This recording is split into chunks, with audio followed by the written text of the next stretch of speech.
Okay, welcome back to the United Pubcast, the podcast of the Man United Supporters Club here in Australia. And Larry, I was looking forward to the start of football in 2022, thinking it would be something different for Man United. But my God, can we go back to the start of 2021? And I'll happily relive that if I'm going to have to be dished up that every weekend this year. That was tough viewing, mate. Well, if we go back to the start of 2021, United was sitting pretty top of the league. Sure, the crowd wasn't in there, but I think there were a lot less frowns going around. It's somber viewing at the moment, isn't it? So happy New Year to everyone who's in here. But bloody hell, United didn't want to send us on a cheer. Well, we will go through. There are a few people in the chat, so we'll just get to them to say good evening. If you are in the chat, please do leave a like on the video. That will probably cheer us up a little bit. A mad good mate of ours, evening lads and fellow viewers. Make sure to get behind the boys and subscribe. Thank you, mate. Truly appreciate that. Vin, good mate of ours as well. Good evening, and let's get through this together. It's going to be hard. We'll see how we go. Obviously, a lot of talking points, and not the talking points you really do want to be going through. Jamie over in Northern Ireland, hope you're well, mate. Morning, guys. That was a hard watch. Our rebuild needs a rebuild. I think that's part of the discussion. What rebuild is this, Larry? Is this rebuild 4 or 5? And I think we're about 2 or 3 rebuilds away from where we want to be. But George as well, good evening, guys. Didn't think we'd seen Jones ever again, which we'll get into Phil Jones, let alone in contention for a point. Well, in the 3-2-1s for a point. I think he's on the shoe-in for all 3 points when you go through it, everything. Matt here from the Supporters Club. Good day, mate. And Wes, always good to see you, mate. But Larry, where do we want to start? Actually, we'll start on Phil Jones, and we'll just bring him up here. It's the only positive, so we might as well start on it. We've given him criticism, and I think maybe unfairly so at times, and he hasn't deserved the criticism. He hasn't been making mistakes on the pitch. We've sort of criticised sort of little things that are completely out of our control and out of his control, but we've all joked about his return. We said, would we ever get into the situation where he's going to have to play? And what would that mean? How bad will he be? How will he cost us a goal sort of thing? You have to just take your hat off to him, give him credit, one, on the human level, so that was good to see him back out there fit, doing what he does, but also on the balance of play, he performed well, especially compared to the other players. And in those 3-2-1s, which we'll get into a little bit later, I think he was probably the best player on the pitch, from Man United's point of view, obviously. I got a different view on the best player on the pitch part, but I thought he was solid. I think this is what we just need to be careful of as a fan base. I'm happy for him. I thought he was absolutely solid. He did okay. He didn't do anything wrong, but I didn't think he did anything fantastic either. And in fact, I thought there are moments where, and again, I'm nitpicking here. I thought there were moments where he could have done better to shut down some shots. Daniel Podence comes to mind a fair few times looking at the game again. But in saying that, he did nothing wrong. But when you look at a Harry Maguire performance over the past year and the other people on the field, like you do have to look at it. He's been out for 2 years and what he's delivered. I agree with you, Tom. But to my point that I've just made, Harry Maguire, we're saying Phil Jones is better than Harry Maguire. Well, Harry Maguire's been poor. I'm saying if 10 out of 10 is up here, let's not call Phil Jones 10 out of 10. Let's say he was a 6 out of 10. Which was the best on the day. Were 4 out of 10. On the day, he was the best. On the day, though, he was that 6 out of 10, and the rest of the team was a 4. So on the day, which is what I'm saying, he was our best player. Now, there could be an argument with David De Gea, a few good saves here and there. I thought Varane was the best player. I thought both of them, as a pair, defended quite well. And that's not to say that we're going to be sitting here in 2 months' time and say our central defensive partnership should be Phil Jones and Raphael Varane. Of course, that's not the case. But in an isolation, and look, 10 years ago, they were the 2 hottest prospects in European football for defenders. We went to Phil Jones instead of Raphael Varane. Varane went from, I think it was Lens to Real Madrid. So it is funny how a decade later they're lining up on the same team in sort of very unique circumstances. But I think he just needs a lot of credit because he has been given sort of, one, a lot of criticism, especially from us as well. But obviously the over-the-top, the abuse that he's copped, the abuse that his family's copped, it was good to see him back out there and performing well. There'll be a few more in the chat before we move on. Elliot, good to see you, mate. Hope you're keeping well. And where do you want to start, Larry? Do you just want to start on Wolves before we sort of dissect United and throw them completely under the bus? Because Wolves are a little bit, we said, are they our bogey team? I said, well, not really a bogey team. We sort of have a decent little record against them, but they almost just feel like they're just that one team that have something over you. Like certain styles make fights sort of thing in fights. I remember, like if you're watching MMA, a wrestler against a striker, 7 or 8 times out of 10, the wrestler's going to win. It's just the way it goes. They suit up quite well against that technique. And I'm just thinking there's something about Wolves. I don't know if it's the type of players they have or the way they're coached or just something about them. They just suit to play against United. They always look dangerous. This reminded me, not as dominated as the Manchester City game a couple of weeks ago, but it very much reminded me of Athletic Bilbao back in 2012. when we were back in the Europa League, when Ferguson, in his second last season in 2012, went to the Europa League, and Bilbao absolutely played us off the park in both legs, but especially Old Trafford. Ander Herrera was in that midfield. What would I give for Ander Herrera to be back in our midfield now? But just your thoughts on Wolves. We'll obviously get into Ruben Neves in a little bit. They have our number, unfortunately. You touched on it there, and I think that's it. I think they were just tactically better than United. Now, as much as I like Ralph Rangnick, and we will inevitably talk about the coach as this video goes on, but the appeal of Ralph Rangnick was the tactical nous. We said, what do these players need? It was the first time where a manager's been sacked, and we're saying, actually, we don't actually believe it's down to the players. We believe that this coach or this manager isn't getting the best out of the players. We need a bit more tactical awareness for the side. Today, United got outdone tactically. I thought the Wolves man, I butcher his name, so I'm not even going to bother. But I just thought they set up perfectly. They set up perfectly, Tom. They didn't sit in a traditional low block. I thought it was really impressive the way that they sat in a mid block, which is if we actually go back to the Newcastle game, there's a screenshot that was going around on Twitter where you can actually see the four banks of Newcastle in between the two pivots and the two attacking midfielders. I thought Wolves executed that to a T today. And what actually they did really well was Jimenez actually blocked off the pass between the centre half each time. So when Phil Jones had the ball, he couldn't pass to Rafael Varane and vice versa. So I think that forced us to play to Wan-Bissaka, play to Luke Shaw. And when United go wide, they're very easy to play against because we don't like to progress the ball through the middle. So you have to say, tactically, outdone us. And credit to them, I thought they executed their game plan to perfection. Where do you stand on that? And I just want to touch on one of the Wolves players before we sort of get into sort of Ralph Rangnick. But you just touch on that. We'll sort of discuss it now a little bit in terms of Solskjaer was a problem because he had no tactics. Now we bring in Ralph Rangnick, who was the godfather of tactics. And you see it was sort of outclassed a little bit and sort of outthought. And Ralph Rangnick didn't really change it. I know we did go to a 3 sort of late in the second half type thing. But after 5 minutes, you knew how that game was going to go. And we kept it for the best part of an hour type thing. And I'm just thinking, Ralph should have changed it. It's something we would have been crucifying Solskjaer for, and I just don't understand. Now, he's obviously got limited tools at his disposal. They're not his players, so he might think, I want to do this, I want to change it to this, but this player won't be able to do that role, so I want to stick to sort of the basics. I understand there's that element to him, and look, he knows more about the game than me, so I can't criticise him too highly, but as I said, against Newcastle or whoever, close your eyes and pretend that's Ole Gunnar Solskjaer in the dugout. It's the same performance. So that's almost where it does come down to, does this fall on the players and not the manager? Well, Ralph Rangnick came out post-game and he said, his own words, he basically, I'm paraphrasing, but he said the players look more like the side that they were before I came here. So that's 100% there. In terms of how much of the blame do we put at Ralph Rangnick, I think it's a split one. It's difficult because there's obviously the COVID situation. The players aren't training as much as they'd like to and the way they'd like to. The reports suggest that they're not actually training in a full squad, that they've split the squad up. So I can't imagine 11 versus 11 is being done a lot of. But what I will criticize Ralph Rangnick for, Tom, is he looks like he's trying to execute a game plan, execute his tactical influence onto the side as if he's got 3 years. He doesn't have 3 years. He's got 6 months. Well, 5 months now. And that's my issue with him. I think I'm all for, putting your blueprint on the football team. But in saying that, he's come in, he's put in a new system. He wants to play a new way. And I just think he's asking the players to do way too much in such a short period of time. Can we think back to what Solskjaer did when he took over from Jose Mourinho?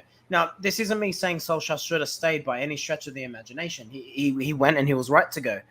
But do you remember the bounce back effect that United had when Solskjaer came in? And it was with the same squad of players, and he simplified the game plan. Almost feel like Ralph needs to do that. Maybe not simplify because we almost look like we're playing with no tactic idea whatsoever. But if he can just put some sort of structure within a framework, I think that would be enough. But then there's the other side, Tom. Our midfield is appalling, and that limits the way United can play. Well, we'll get into individuals in regards to the midfield and the personnel. But just in regards to that question, the points you bring up there and sort of the question there, are the players buying into Ralph? And do you think the uncertainty around his position in terms of the players don't know if he's going to be the manager? Is he going to be picking the manager? The contract situation, a lot of the players. And do you think that uncertainty, they just do we give this guy the respect that he deserves, or is he going to be a nobody in 6 months' time and I'm going to have a completely different slate, so it doesn't matter what I do now?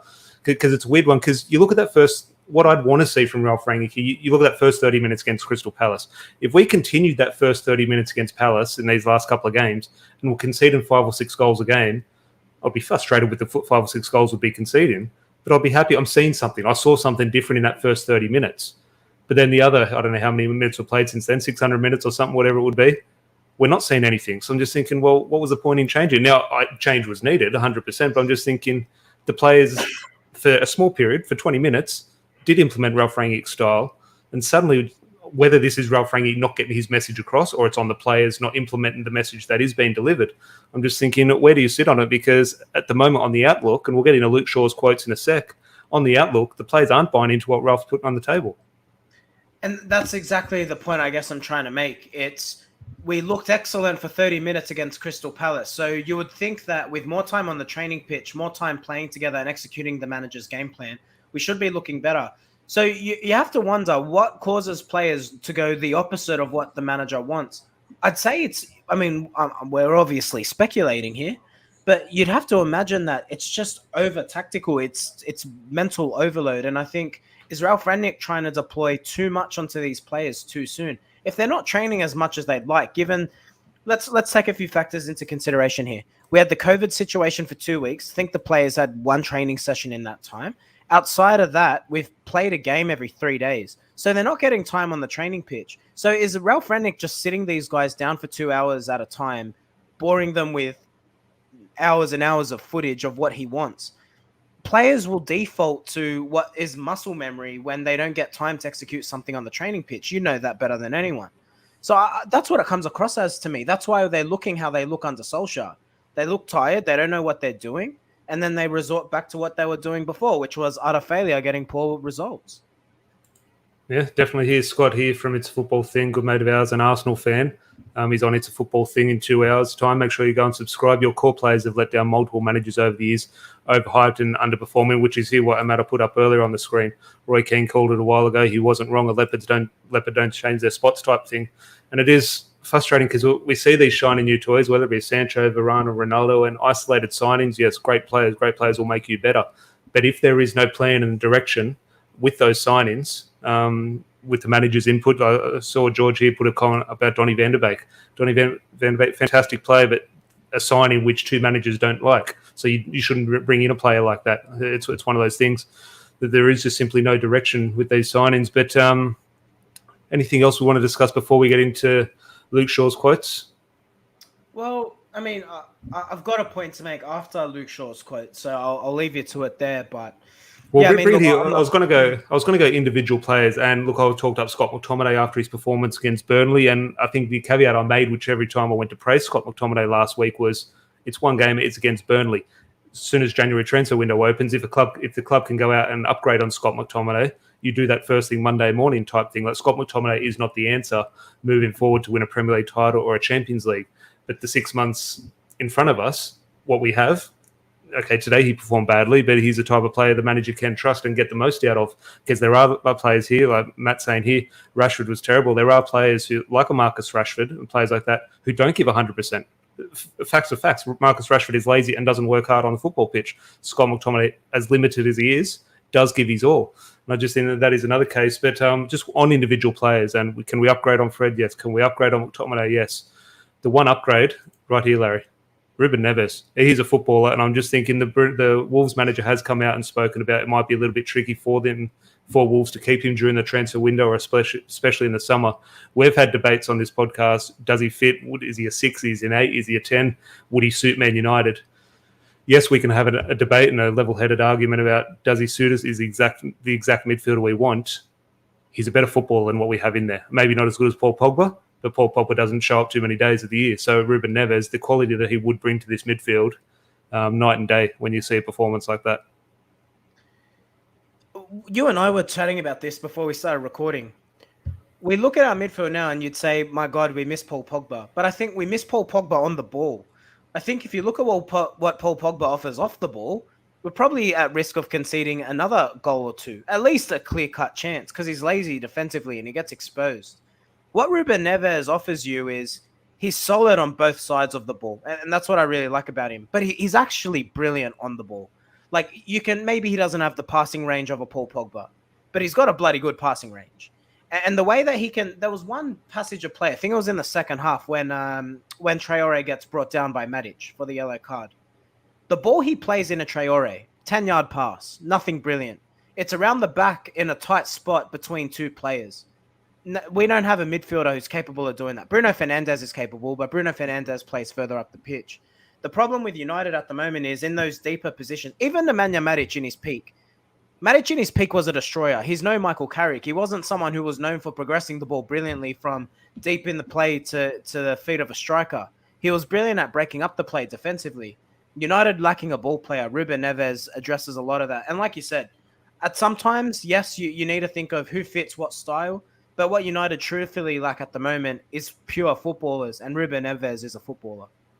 Yeah, I think the stats that I brought up the other day, the image on the last podcast, so I was going to do a similar thing where I brought up Ronaldo and Lukaku's stats. I was going to make a point about Ruben Neves and Scott McTominay and show what a good footballer Ruben Neves is. Unfortunately, it didn't really suit my point. The stats are actually very, very similar. Scott McTominay actually leading Ruben Neves in many of those stats, but the one stat you bring up there is through balls, which Scott McTominay just doesn't have that ability to find a pass in between the lines in terms of breaking that final defence, where Ruben Neves does that constantly. I think Scott McTominay's played, 3 or 4 through balls this season, and Ruben Neves is sitting on around 20 through balls, like sort of completed successful passes type thing. So that would be something we definitely do need in midfield. Whether that's the case, the links just simply aren't there with Ruben Neves at the moment. But if United want to play from Wolves, look, there are a lot of players. And that's the end of the day. I think George put up a comment earlier saying, is it really an upset? Well, yes, it's an upset. It's Man United against Wolves at Old Trafford. But I'll make this point with a lot of teams we come up against now, and you do have to give credit to the opposition as much as we're woeful and deserve all the criticism we get. If we want to go into Wolves and buy a couple of players, if he's not worth this, Adama Traore, he would cost Man United 80 or 90 million pound. If we want Ruben Neves, he's going to cost 50 or 60 million pound. That Podence guy on that performance, I'll be paying 80 million pound for him. Now, these players aren't worth that, but that is the fact of the matter. In Premier League, this era that we do live in, that's how much they're going to cost. So you do have to give them credit. They have some good footballers. So yes, it is an upset, but unfortunately, it's getting closer and closer that these games aren't upsets and teams just are better than Man United, unfortunately. Can we be honest about something? When you look at, all right, who are our midfielders? Like our deep midfielders. You got Paul Pogba. Let's throw him in that bracket. Nemanja Matic, Scott McTominay, Fred, Donny van de Beek. 5 players. Compare that to Liverpool's midfield. Compare that to Manchester City's midfield. Compare it to Chelsea's. Hell, compare it to Aston Villa's. Compare it to Wolves. Compare it to Tottenham's. It's not better than any of those sides. It's been the thing here. Scott here, just bringing up a point here. An Arsenal fan, this was in regards to the Ruben Neves and Scott McTominay point I was making. But I had a discussion with him earlier saying you look at what the Glazers have invested and just think, what else can you ask for? But I think that's exactly what you can ask for. We needed a midfielder. And yes, it was great bringing in Sancho. It was great bringing in Cristiano Ronaldo. It's not what we needed. Okay, maybe we needed a right winger, but we didn't need a right winger for 80 million pound. We could have done it with a 50 million pound midfielder and a 40 million pound player on the right wing. I'm just thinking there is no football direction when we're signing these players. We're saying, okay, he's a good player, let's go get him. And if you do look how unbalanced the side is, we've got 10 defenders, 10 strikers, and as you say, we're having a debate, is Scott McTominay or Fred our best midfielder? Because they're the only two there. You can't rely on Nemanja Matic just from a fitness point of view. You can't rely on Donny van de Beek because the coaches simply don't rely on him. Paul Pogba's future's up in the air because the stupid contract they've put him on. He can run that down, so that affects on-pitch performances. So it comes down to a whole host of issues. But nightmare, Larry. I'll just bring up the quotes from Luke Shaw before we get into 3-2-1s because 3-2-1s will be interesting viewing as always after a defeat like that. But this is worrying. We just discussed sort of Ralph Rangnick and the impact he's had and other players buying into him or not. But just want your thoughts on these quotes. You speak to Sky Sports after the game. I didn't feel when I was on the pitch that we were all together. On the outlook and the way he did say, but it's the way he said it as well. If you do watch the clip of him actually saying it, there was a body language issue to the way he said that, and it was a conceding of there is a problem. And I'm not going to sit here, and I'm definitely not saying here, I think the lazy comparison, everyone will go, oh, it's because Ronaldo arrived. This had nothing to do with Ronaldo. If people can't match up to the standards Ronaldo is setting, they shouldn't be at Man United. He's setting the standard because that's what he does. Players need to reach Ronaldo's level of standard. Now you can argue about Ronaldo's performance. Could that be better? Yeah, that might be able to be sort of that could be improved upon, but not his mentality. the mentality of other players is concerning. And I do look to big personalities, whether that be Harry Maguire or case in point for me, Marcus Rashford, who came on the pitch after being dropped. What did dropping him do? He came on and did the same thing, just walking around, didn't give a toss in the world. As we've mentioned before, he's very much like, we've made this point before, and it's not I don't want to sound like a dig at him. He's Dan James with an ego. Dan James gets through work. He's not a good footballer, but he gets through work and he puts heart and soul into it. Marcus Rashford has this big PR team behind him where it looks like he gives a damn about the club, but when he's on the pitch, he simply doesn't. He walks around and does nothing. Look, I'm not going to go as far as to say he doesn't care, but what I will start running around if you care. I agree with you, but yeah, what I will say is today's performance was the most concerning I've ever seen from Marcus Rashford in a Manchester United shirt. There was truthfully a lack of desire in what he was doing today. His body language was really poor, Rashford. It wasn't one of frustration. It was one of just a lack of enthusiasm, a lack of care, a lack of professionalism.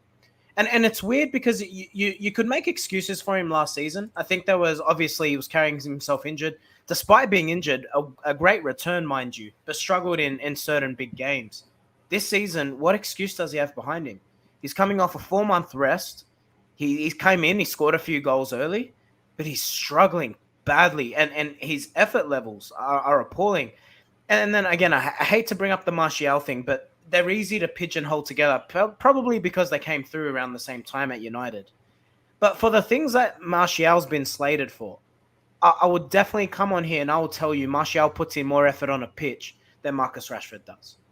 100%. That's not up for debate. Not up for debate. Now, anyone who is willing to debate that is watching a different game. Unfortunately, Anthony Martial does get through a lot more work. One, the stats bring that up in terms of the distance covered, but also just in terms of concentration levels is part of working hard. And Rashford just is off with the fairies. And look, I hate criticising Marcus Rashford because I love the bloke. Just look what he's doing. But facts are facts on the football pitch. He is simply lazy. And we label Luke Shaw lazy. Well, Anthony Martial has been labelled that, Paul Pogba. You do have to ask that about Marcus Rashford. He's got all the talent in the world when he's on the ball. He's got the ability. It wouldn't shock you if he got the ball out of his feet and put it in the top corner from 35 yards. He has that in him. But what the minimum someone needs in them is the ability to work hard for the team. And he just doesn't do that. But before we get into 3-2-1s, there was one more point I was going to bring up on Mason Greenwood. I thought he actually performed quite well. And Edison Cavani Edison Cavani was well, I love Cavani. I thought it was one of Cavani's worst performances in a United shirt. And I wouldn't say he wasn't working hard, but something you can always rely upon Cavani's work rate and getting around the pitch. He simply wasn't doing that, and he was the one to stay on. And Mason Greenwood came on, which sort of string a few boosts from the Stretford end. And I'm just thinking, I don't want to go back into the Ralph Rangnick debate. We've sort of had that, and it's, again, not over the top criticism of Ralph Rangnick. That's a shocking decision to take Mason Greenwood off when you need a goal in the form that he was in, and obviously to bring Marcus Rashford on a little bit later. I'm baffled at sort of the game management was something which we would have been crucifying Solskjaer for if he made those decisions.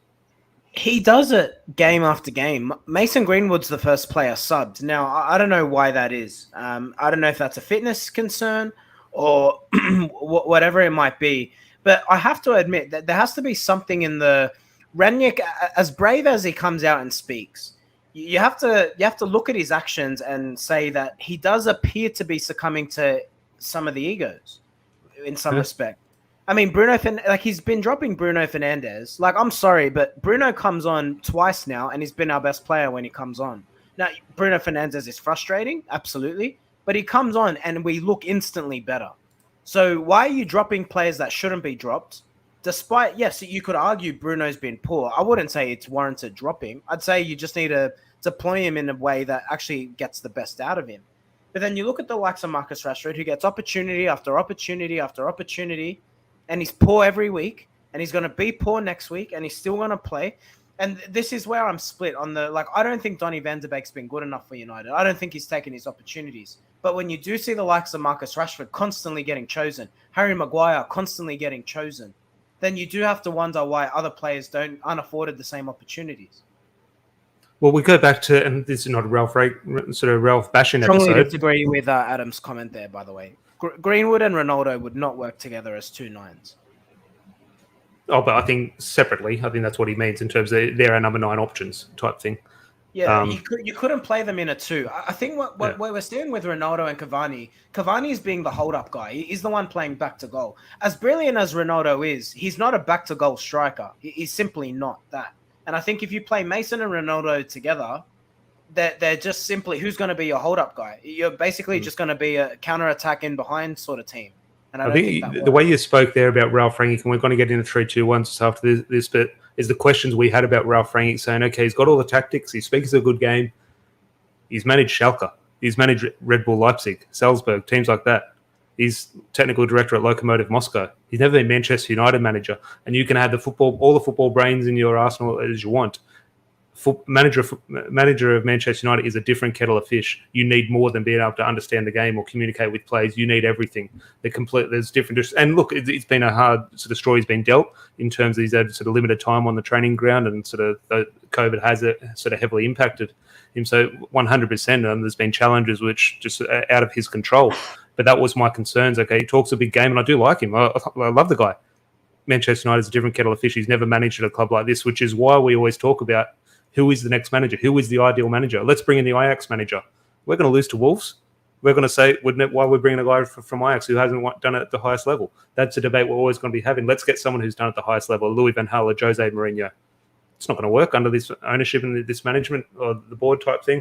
It's a never-ending debate, which I'm sure we'll be having in years' time until the Glazers do decide to sort of move on. But we will move on to 3-2-1s. There are a lot of comments in the chat, which we do truly appreciate. Apologies for not getting to them all, but when there are a few, it's hard to sort of go through them all. We do want to keep the conversation flowing. But if you are enjoying it, please do leave a like on the video. That would be great. But make sure you get your 3-2-1s in the comments, and we'll throw all those up on the screen. But Larry, 3-2-1s, for me, I'm out there. It's Phil Jones for me, given the context as well of the situation of him being out for 2 years.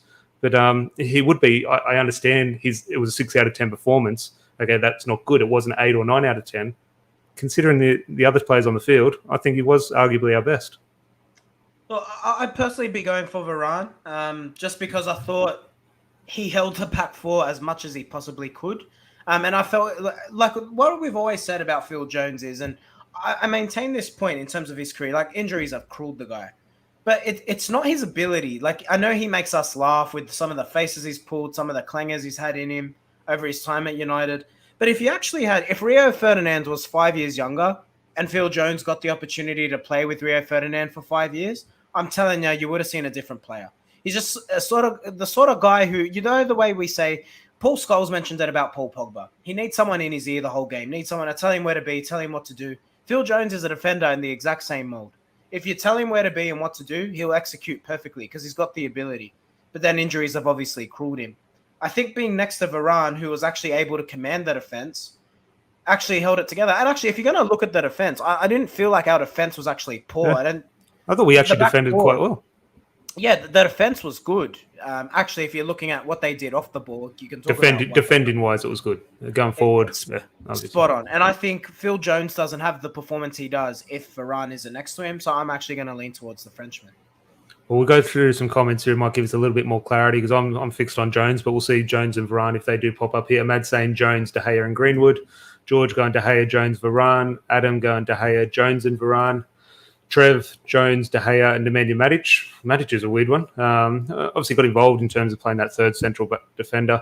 Matt saying Jones, Greenwood, Varane. Look, I did think Greenwood was good. I thought Mason Greenwood was unlucky to be subbed. But Varane, Jones, and De Gea for Vin. And Elliot saying, if I take sentiment away, De Gea, Varane, and Jones. And look, I completely agree. Part of my argument for Phil Jones is the context that he's been out for 2 years, the abuse that he has copped. It was good to see him back out on the pitch. And we talked about whether it be a Wayne Rooney or a Harry Maguire, how does someone come back after 2 weeks out, not being match fit? Like, do they need a couple of weeks to sort of get up to scratch type thing? Well, Phil Jones has had 2 years to come sort of back in. I know he's played a few 23 games type thing, but it's his first game back. And look, I would be leaning in a lot of the comments there are sort of leaning more towards Phil Jones than Varane. So would you be happy to concede that and give Sir Philip of Jones his points? I concede.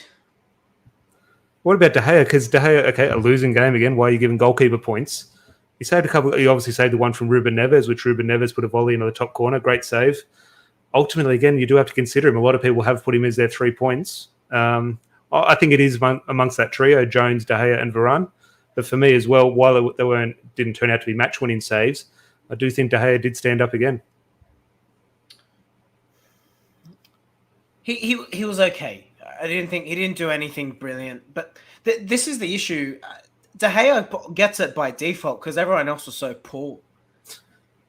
Yeah, but Frustrating. that's the case, that he's having to save people. Now, yes, Roy Keane's sitting here saying that's his job. He should be saving. But the fact is he does have to. If that's Dean Henderson in goals, there's a good chance it's 2 or 3-0. And that's not a criticism of Dean Henderson. Just the fact that when you have a good goalkeeper, they are going to save you in situations like that. So, look, I think the comments are pretty much sort of unanimous around. A lot of people did give Jones. But then, look, I want to give Mason Greenwood points as well, but then Ralph Rangnick took him off. That ball he played for Sancho was breathtaking. So, look, I'm going to pull rank here and go Jones, De Gea again. I'll give you the courtesy of the 1 point, whether you want to go Rafa Varane or Mason Greenwood. I'll go Varane because my argument wouldn't be really consistent if I said otherwise. But look, Greenwood played really well. I feel sorry for Mason. Well, I think it brought it up earlier in the discussion. Adam, I don't know where the comment is. Sorry, Adam, but he brought a point up, which has happened before, whether it be for Man United or it happens a lot of the times with you look at Paul Scholes with England. Managers often take the easy target, and Mason Greenwood is an easy substitution to make. In terms of if you are struggling with personalities in the dressing room as a manager, who would you rather take off, a Cavani, a Ronaldo, or a Mason Greenwood? And the simple answer is you're going to take Mason Greenwood off because it won't ruffle any feathers. I'm just thinking that is also the case where Ralph Rangnick is sitting here saying, who do I put in? Do I put a Jesse Lingard or Donny van der Beek who might be able to create something? Or do I put the big boy Marcus Rashford on the pitch to keep him happy and keep the sponsors happy? And he's ultimately caved and put Marcus Rashford on the pitch. So I just think that is where Ralph Rangnick will be huge criticism. And it's hard because Solskjaer has fallen victim to that. Jose Mourinho has fallen victim to that. Louis van Gaal has struggled with that. So some of the best managers in the world find themselves in the same position. So I don't want to criticize Ralph too much. But he has to find a way to deal with that because at the moment that's not working. He needs to pick players who are performing. Let me ask you this, Tom. I mean, on Ralph Rangnick, you make a valid point. And look, the truth is, like, while I lean towards this is more on the players than the manager, Rangnick's, like you said, he's not proven. He hasn't proven it at the highest level in world football. So have United almost shot themselves in the foot here? Because what we're hearing is he's just sticking around. I don't think that consultancy, I wouldn't be shocked. Even he doesn't know what it is. So unless he wins something and wants to stick around himself and sort of nominates himself as the next Manchester United manager, I think this consultancy will be, Ralph, you're still in touch with the club. You can come over for tea and biscuits whenever you want. But I don't see anything in that. I think that's good PR by the Glazers, saying that he's got a consultancy role. That's exactly what the fans want. They want someone giving football opinions, football directions. So let's say he's going to give that to the public. Whether that's the case or not, the evidence will suggest that's not going to be the case. So, as it stands today, who's your next manager of Manchester United? You can't pick it. At the moment, look, I do like the Ajax manager, what's happening there, and I do see similarities between the clubs, which sort of you'd hope for an easy transition. Ultimately, that's no easy transition, Ajax to Man United, of course. I do like Pochettino. I understand the concerns with Pochettino, but when you do look what's out there, it'll be a toss-up between Pochettino and Ten Hag. But then here we are, if Ralph Rangnick goes and wins an FA Cup, or we do a Chelsea and have a woeful league campaign and somehow fluke the Champions League, we're having a very different discussion type thing. So I'm just thinking, I'm not saying we're winning the Champions League, Larry, but you know what I mean. If Tuchel finishes third, I'm telling you, I do not rule him out. Tuchel is the one. I have a feeling he's an outside chance. That is something people are sleeping on because he's going to get sacked from Chelsea. Face the fact that will happen, whether that's deserved or sort of wrongfully deserved, that he will get the sack. Ralph Rangnick obviously has a relationship with Tuchel, the German manager, Premier League experience, a winner type thing. I think that is something people need to consider. Definitely, you bring up that point there. Difficult one. Well, that's definitely a discussion we'll be having many times in the future. And look, we've got Aston Villa up next. I think our next 2 games are actually Aston Villa. Is it a rule for Man United? Whoever we get in the FA Cup, we have to play the week after in the Premier League. Whoever we get in the FA Cup, we always play in the week after. It simply must be a rule. Whoever we draw. They must. That's what happened with Wolves. Every second. Whoever we get next week, we've got them in the league type thing. But I think one is at Villa Park. I'm telling you, it happens every season. It happens every round of the FA Cup. I'm telling you. But I think one's at Villa Park, one is at Old Trafford. But fingers crossed we can go on a bit of a cup run and be a cup team. I know Roy Keane's got a lot of criticism. He said Ronaldo's come back to help Man United win the FA Cup type thing, not the Premier League or the Champions League. But pretty much goes close to wrapping up. Again, appreciate everyone in the comments and all the interaction. Apologies for not getting to all the comments, but we do appreciate them all. And actually, Matt here saying heard a rumor of Sporting. I think one or two sort of reliable outlets are sort of putting a little bit of weight behind that motion. I'm not sure who the manager is, but I have heard that point a few times. But obviously, another debate for another day. But if you haven't liked the video, please do leave a like on the video. That would be great. And if you are new, if you could subscribe, that would be great because we'll be back. Obviously, no football for a week now, but I'm sure there'll be plenty of discussion points. I'm sure we'll be linked with someone in January. Well, it is January now. Apparently, we're going to sign this Julian Alvarez from River Plate. I highly doubt that, Larry. I highly doubt that. You can see him going somewhere in Spain or Italy type thing, and it's the agent using United to sort of speed up a deal elsewhere. He's 5'5" as a striker. He'd get monstered. Yeah, it's just one of those ones you can tell this happened. Who was the player last year? Came from South America, ended up going to Brighton. Remember, we wanted a defensive midfielder, and someone was linked from. It's exactly the same noise. He's going to come over, fix United's defensive midfield. Casito, I think he went from somewhere in Ecuador to Brighton. Exactly the same story. Exactly the same story. He'll go somewhere mid-table, somewhere in Spain, Italy, or even England. But look, another debate for another day. Make sure you are subscribed so you can keep on track of when we do go live. That would be great. And until then, Larry. Chat to you when I chat to you. Pleasure. Cheers, mate.